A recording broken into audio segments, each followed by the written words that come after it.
Bonjour à vous, très chers téléspectateurs de Ciel TV. Nous sommes à votre émission préférée, l'émission de laquelle vous ne pouvez pas vous en passer. Nous sommes à notre émission Viens témoigner.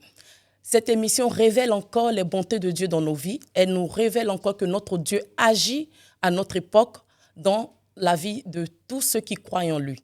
Si tu as cherché Dieu de tout ton cœur, si tu l'as véritablement crié à lui, il n'y a pas de raison qu'il puisse opérer un miracle chez toi. Alors, pour ce fait, je te demande de rester jusqu'à la fin parce que nous avons le plaisir de recevoir une personne qui a expérimenté la main de Dieu pendant qu'elle traversait des moments de difficulté. Elle a pu goûter à la restauration divine et elle va nous partager son expérience.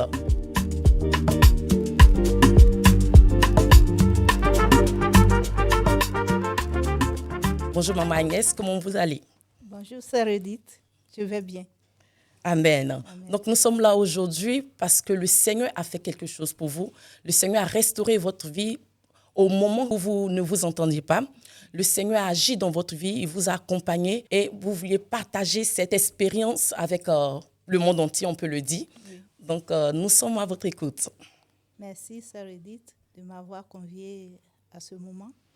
Et le plaisir pour moi de témoigner de la grandeur de Dieu ce matin. Amen.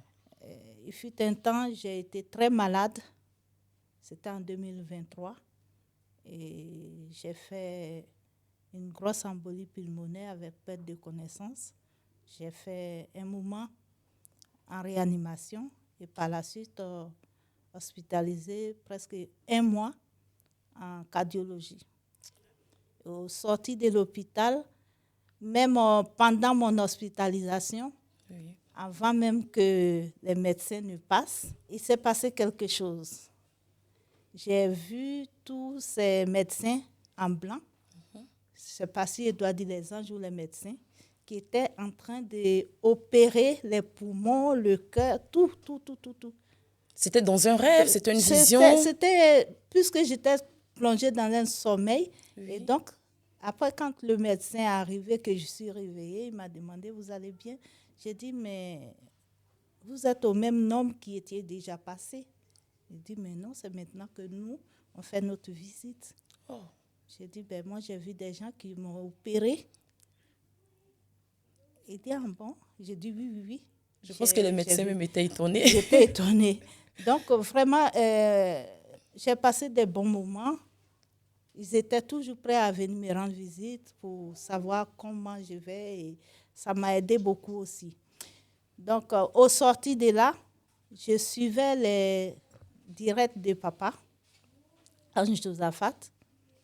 Et on va faire un pas en arrière. Oui. Donc, ils ont détecté cette maladie, embolie pulmonaire. Et ensuite, après que vous avez eu cette vision, qu'est-ce qui s'est passé par la suite? Comment vous êtes sortis? Avec quel diagnostic vous êtes sortis?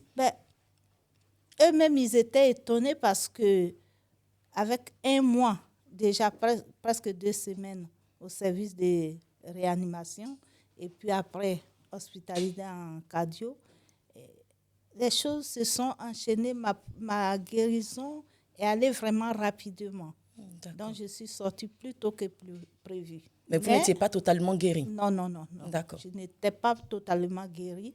Mais quand je suis rentrée chez moi, je suivais papa en ligne. Et il a dit, parmi nous ici, il y a une personne qui est connectée, qui est menacée d'AVC. Et qu'il faut que la personne écrive, papa, c'est moi. Donc, j'ai écrit. Et tout de suite, il m'a rappelé. Il m'a dit, faites un effort de ne pas dormir et que je vais vous reprendre.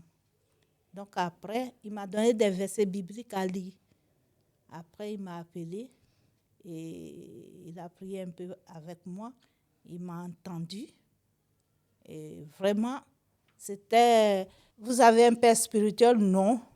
J'ai fait les églises par-ci, par-là. Vous savez ce que vous avez? C'est beaucoup plus spirituel. Et la même chose qu'ils vous font, ils veulent faire ça aux enfants. Donc actuellement, il faut que vous preniez les choses. On va vous aider, mais votre part est importante. Amen. Mais il se passait que je n'arrivais pas à dormir. À un moment donné, il m'a demandé de poser un acte prophétique qu'il a fait. parce qu'il disait qu'il y avait quelque chose dans mon ventre qui était comme une puce et que j'étais souvent localisée partout où je passe. Même si je sors de ma maison, ils savent où je suis pour venir m'attaquer. Quand papa m'a fait acheter le drap, il a prié dessus. J'ai dormi la nuit jusqu'au lendemain à midi. Chose que vous ne faisiez pas auparavant. Non. Amen. Les nuits étaient angoissantes, terribles. J'avais ces attaques qui venaient de partout. Et j'ai dormi. J'ai commencé à dormir. Amen. Mais par la suite, papa m'a rappelé encore. Il m'a dit, il faut que vous soyez à l'église. On se donne 3 mois où vous ne devez pas être absente. Et il m'a posé la question, pourquoi je ne restais pas assise dans une église? J'ai dit, quand je vais, j'ai l'impression qu'on m'attaque dans l'église. D'accord. Donc, c'est pour ça que chaque fois, je fuyais. D'accord. Parce que je voyais beaucoup de choses. Et ces choses-là, j'ai l'impression qu'ils venaient m'attaquer. Donc, je ne restais pas. Il m'a dit, bon, ce qu'on va faire, quand tu viendras à l'église, tu parles à personne. Si c'est ça qui est le problème, je te donne 3 mois. Il faut qu'il y ait un brisement. Tu as une base. Il faut que tu sois brisé. Parce que cette chose-là fait que tu as l'orgueil. Ce n'est pas de ta faute. C'est la chose-là qui veut tout faire pour te faire sortir de l'église. Quand il dit la chose, il parle d'un esprit qui domine sur votre vie. Oui. Donc, je suis venue jusqu'à un moment donné. Un jour, je devrais venir à l'église. Et je traînais les pas. Il m'a appelé. Vous êtes où? J'ai dit, l'odeur de l'essence me fait peur. Je ne peux pas mettre de l'essence dans ma voiture. Et raconter beaucoup d'histoires.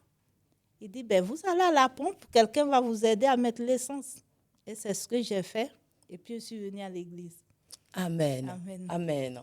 Ça, c'est une première partie. Mais c'est à quel moment qu'il y a eu le déclenchement, que la restauration s'est pleinement faite? La restauration s'est pleinement faite à partir de l'instant où papa a prié pour les familles.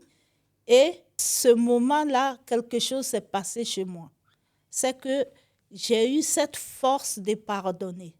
Parce que le pardon et moi, on n'était pas amis. Tu m'as fait, ça va durer 1000 ans, je vais te rendre mon coup. D'accord. Donc, vous étiez rancunière. Très rancunière. Et vraiment, la rancune, ça pourrit la vie. Et cette maladie que j'ai eue était rattachée la plupart du temps à l'empoisonnement de mon sang. Donc, l'embolie pulmonaire, les caillots de sang par-ci, les flédis par-là, ce n'était pas facile. J'ai appelé mon frère pour lui dire, je te pardonne. Mais dès l'instant qu'il a pris le téléphone, on a pu converser, je voyais les démons, une légion de démons qui partaient. Le Seigneur a ouvert grandement mes yeux. J'étais en haut et lui, il était en bas avec tous ces démons, une légion. Et au fur et à mesure, j'avais une paix qui s'installait en moi. J'ai dit, mais si lui qui est mon frère, les démons, ils s'en vont, c'est que ma belle famille, que ça fait 20 ans que je leur en veux. Que vous avez retenu dans le cœur? Voilà. 20 ans? 20 ans. Ouf. Parce que je dis qu'ils ne m'ont pas soutenu quand mon mari est décédé. Donc, je ne leur pardonne pas. Je ne leur parle plus. Même les enfants, ils ne les voyaient pas. D'accord. Et là, vous avez Donc, j'ai pris la force. Je n'ai pas attendu. Dans la même période, j'ai appelé. Et celui que j'ai eu, il m'a tellement bien reçu au téléphone. Il m'a dit, écoute, t'inquiète pas, je te donne le téléphone de notre aîné, qui est comme le patriarche, parce qu'eux, ils sont d'une famille royale. Donc, j'ai appelé, il était heureux. J'ai dit, moi, je ne viens pas pour vous faire la guerre. Je viens pour vous demander pardon. Les enfants, ils étaient petits. Donc, je voulais protéger mes enfants, mais bon, ce n'était pas la bonne manière. Donc, je vous présente toutes mes excuses. Vos enfants sont là, ils se portent bien, ils sont grands. Vous pouvez les voir. D'accord. Donc, si je comprends bien, vous avez été malade. Il y a eu une première restauration qui s'est faite à l'hôpital. Vous êtes sorti de l'hôpital, mais il fallait continuer votre processus de guérison. Et ce que le Seigneur a fait, vu que la maladie était déjà spirituelle, comme l'homme de Dieu vous a dit, il a commencé à traiter avec votre caractère. Oui. Si c'est ce que j'entends bien. Oui. D'abord, il fallait que vous pardonniez. Il fallait d'abord que vous puissiez vous affermir dans une église, avoir une couverture spirituelle et ensuite libérer les personnes que vous avez gardées dans votre cœur. Et c'était comme si ces personnes étaient en quelque sorte la cause de votre maladie, des poisons qui ont affecté votre sang et qui, par conséquent, ont contribué à cette maladie. Maintenant, ce que je voudrais savoir, après que vous avez fait toutes ces étapes de pardon, de réconciliation avec la famille, avec les personnes que vous avez gardées dans le cœur pendant tout ce temps, quand vous avez fait vos prochains examens, qu'est-ce qui s'est passé? Est-ce que la coagulation du sang a disparu? Les médecins, quelle était la réaction des médecins quand vous avez fait le suivi de vos examens? Ça a été sans séquelles. Eux-mêmes, ils se posent des questions. Ils font encore des recherches pour savoir pourquoi le sang il se coagule vraiment. Et ce n'était pas la première fois. Donc, ils cherchent toujours. Ils cherchent toujours. Ils cherchent toujours. Ils cherchent toujours des réponses. Et vous ne leur avez pas parlé de Jésus? Il fallait leur donner la clé. Ils cherchent toujours. Ben, qu'ils cherchent. Moi, je sais que le Dieu que j'ai choisi, il a fait beaucoup dans ma vie. Ma délivrance, est encore continuelle. Chaque fois qu'on fait les prières, que ce soit avec le prophète ou même vous-même, servante Edith, il s'est passé qu'une fois, vous m'avez mis sous jeûne pour 3 jours. Et à la fin du jeûne, je suis dans une grande maison où il y avait des portes, beaucoup de portes, les fenêtres, portes, tout était ouvert. Et je dis, mais ce n'est pas normal, toutes ces portes-là sont ouvertes. Et j'ai commencé à les fermer. Amen. Et c'est en ce moment, vous m'avez expliqué que justement, c'est les portes qui étaient ouvertes pour que l'ennemi rentre pour vous faire le mal. Maintenant, vous avez la conscience de les fermer. Donc, continuez dans ce processus-là. Amen. Voilà. Amen, amen, amen. Pour vous, les spectateurs qui nous regardez, vous voyez, Dieu a plusieurs manières de guérir. Il y a des guérisons qui vont se faire de manière miraculeuse. Mais là, dans le cas de notre sœur, notre invitée de ce jour, nous voyons que le Seigneur a suivi un processus de restauration progressive. Donc, si peut-être que tu es malade, tu n'as pas eu une guérison ou une visitation radicale, mais tu vois qu'il y a des améliorations, je veux te dire de ne pas lâcher, de ne pas perdre espoir parce que le Seigneur est dans un processus de restauration avec toi, de guérison avec toi. Il se peut que comme Agnès, pour toi aussi, la guérison est rattachée à un caractère, un comportement ou quelqu'un que vous devez relâcher dans votre cœur parce que le plus souvent, quand on maintient des personnes dans notre cœur qu'on n'est pas capable de pardonner, on empêche Dieu aussi de nous pardonner et on permet à l'accusateur de nous accuser. Et tant que tu es accusé et que toi, tu retiens des personnes dans ton cœur, le Seigneur ne peut pas te relâcher. Et comme vous l'avez entendu, au moment où elle a décidé de libérer ces personnes, de pardonner effectivement, elle aussi, sa guérison et sa libération s'est faite de manière palpable. Alors, je vais t'inviter, toi aussi qui me regardes là, toi qui dis jamais je vais pardonner, jamais je vais retourner dans une église parce qu'on m'a déçu, je veux te donner ce conseil, sois sage, soumets-toi à la parole de Dieu et retourne sur une autorité spirituelle. Sois sage et pardonne ce que tu as maintenu jusqu'aujourd'hui dans ton cœur pour libérer ta propre vie. Je prie que cette grâce te localise, que l'onction et la puissance divine puissent rencontrer ton cœur afin que toi aussi tu puisses avoir cette capacité de relâcher ces personnes et recevoir une nouvelle vie en Christ. Donc, Maman Agnès, et aujourd'hui, qu'est-ce que vous pouvez dire de votre témoignage? Est-ce qu'il s'est achevé comme ça? Il y a encore des choses qui se sont passées? À ce jour, je dis merci à mon père spirituel. Oui. Voilà, c'est déjà un grand pas. Ça fait déjà 2 ans, on va dans la 3e année.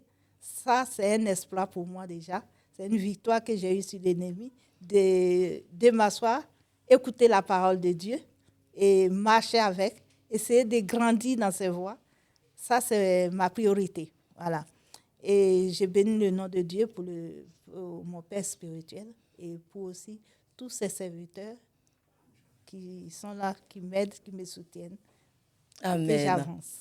Amen. Amen. Et qu'est-ce que vous pouvez dire à quelqu'un qui, comme vous, a gardé de la rancune, a eu du mal à pardonner? Quel conseil vous pouvez lui donner aujourd'hui? Bon, le conseil que je peux donner, pour une même maladie, chacun vit son expérience.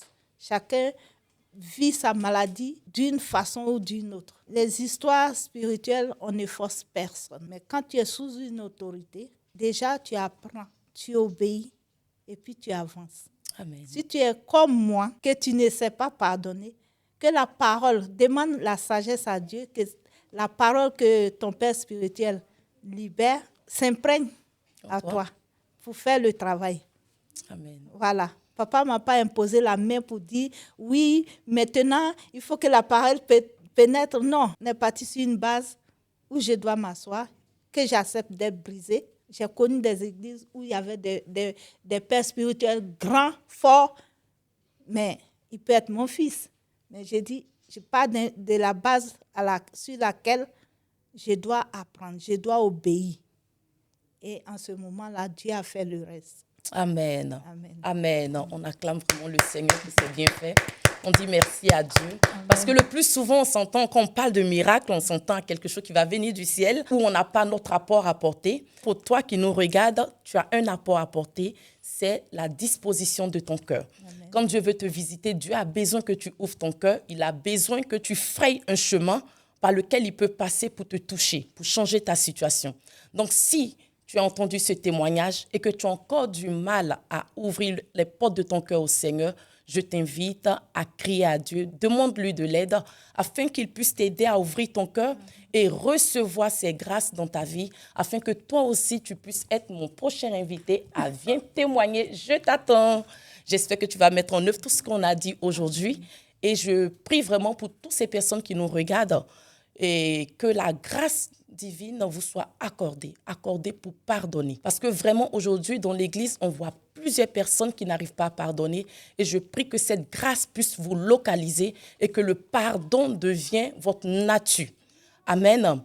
Et pour toi, Maman Agnès, nous avons fini notre temps de témoignage. Merci. Et je dis à très bientôt. Merci d'avoir accepté de témoigner publiquement ce que Dieu a fait pour toi. Comme David, il dit, je te louerai dans la grande assemblée. Et c'est ce que tu as fait en témoignant. Et je pense que la grâce de Dieu va se multiplier sur ta vie. Amen. Et pour vous qui nous suivez, nous avons fini notre moment de témoignage d'aujourd'hui. Et on se dit à très bientôt pour les prochaines émissions. Viens témoigner. Je t'attends. Au revoir.